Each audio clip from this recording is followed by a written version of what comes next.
इस वक्त रोशन आनंद सर के पास जो वक्त है जिसकी कोई भरपाई नहीं की जा सकती। आपको पता होगा जब उन्होंने ये चीज हमसे कही और कहा कि मुझे रिग्रेट है इन बातों का और इन चीजों को खत्म कर दीजिए, हमने अपने दिल से खत्म कर दी, उन्होंने अपने दिल से। हमारे पास अपॉर्चुनिटी आती है कि सामने वाले को नुकसान पहुंचा दो, तो बल्कि हम उसे उल्टा कॉल करके बताते हैं कि भाई लोग आपका नुकसान पहुंचाने की सोच रहे हैं। हम सबका ये फर्ज है कि समाज में कुछ भी गलत हो रहा हो उसको उजागर करना हम सबका फर्ज है। रोशन आनंद सर के बारे में बोलिए, हमारी पूरी संवेदना और पूरा उनका दर्द जो है उसमें हम उनके साथ हैं, क्योंकि ये वो दर्द है जो खत्म नहीं हो सकता, जिस क्षति की पूर्ति नहीं हो सकती, रिकवरी नहीं हो सकती। किसी के भाई का किसी से अलग हो जाना वो वापस नहीं आ सकता, तो उस दुख में उनके साथ खड़े। बार बार आप एक ही चीज लिख रहे हैं जिसका जवाब मैं स्टार्टिंग में ही दे चुका हूं, हर एक बात बता चुका हूं। मुझे दुख है कि ये चीजें उस स्तर पे कैसे पहुंच गई। क्या हम दिल्ली में पढ़ा रहे सभी शिक्षकों के बीच में इस तरीके की लड़ाइयां छींटाकशी नहीं हुई? खूब हुई हैं। आपने सब देखा है।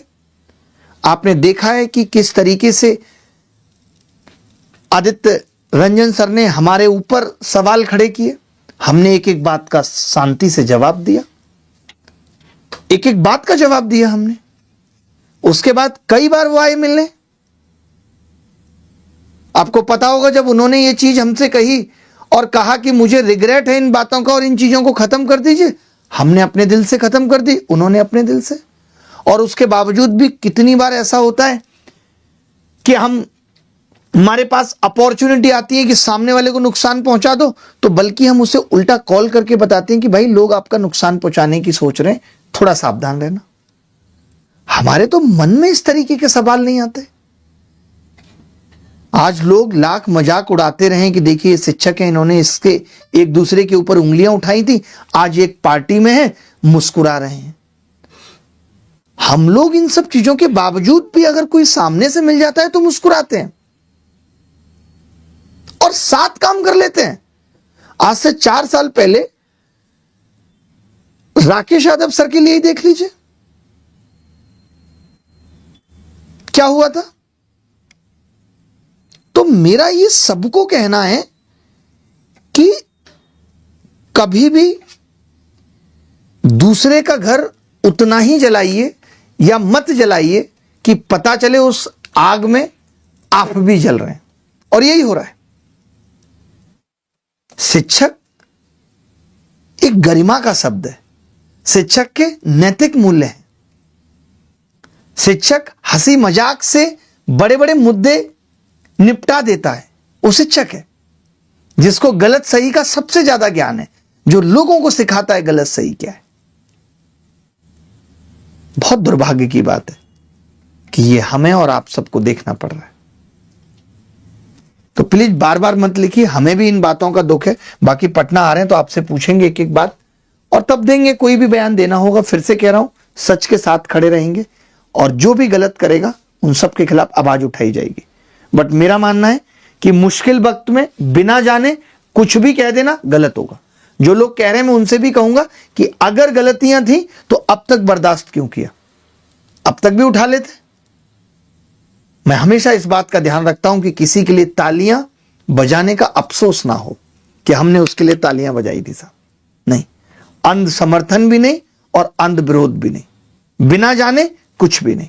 मेरा इन सब चीजों पे जो कहना था वो मैंने स्टार्टिंग में ही कहा कि दोनों के ऊपर ही बहुत मुश्किल वक्त है। इस वक्त रोशन आनंद सर के पास जो वक्त है जिसकी कोई भरपाई नहीं की जा सकती, वो एक जीवन भर का दुख उनको मिल गया। और कैसे ये चीजें इतनी गलत चली गई, मतलब सोच से भी परे है। हम कभी सोच नहीं सकते कि इस तरीके की चीजें हो भी सकती थी कभी।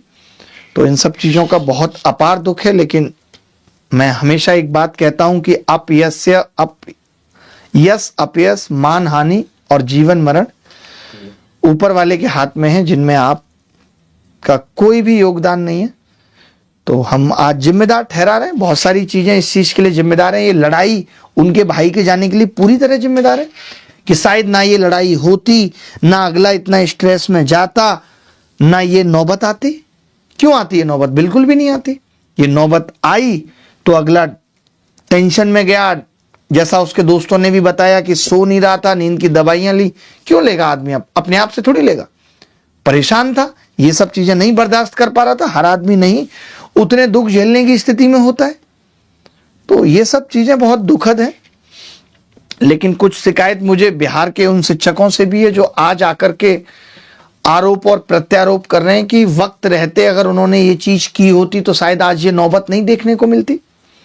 तो ये भी दुख है कि अगर कोई भी गलत कर रहा है, मैं तो कहता हूं, आज मैं अपने बारे में कहता हूं कि अगर आपको लग रहा है कहीं कि अभिनय शर्मा गलत कर रहा है तो प्लीज अभिनय शर्मा के खिलाफ आवाज उठाइए।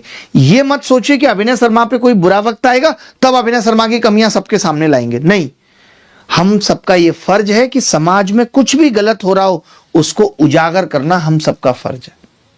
और उस वक्त फर्ज है जब आदमी का अच्छा टाइम चल रहा हो। बुरे वक्त में किसी को भी खराब कहना, अच्छा कहना बड़ा आसान है, कोई भी कह सकता है। तो चलिए आज के लिए इतना ही। अगली मुलाकात फिर होगी आपसे। खुश रहिएगा, ख्याल रखिएगा।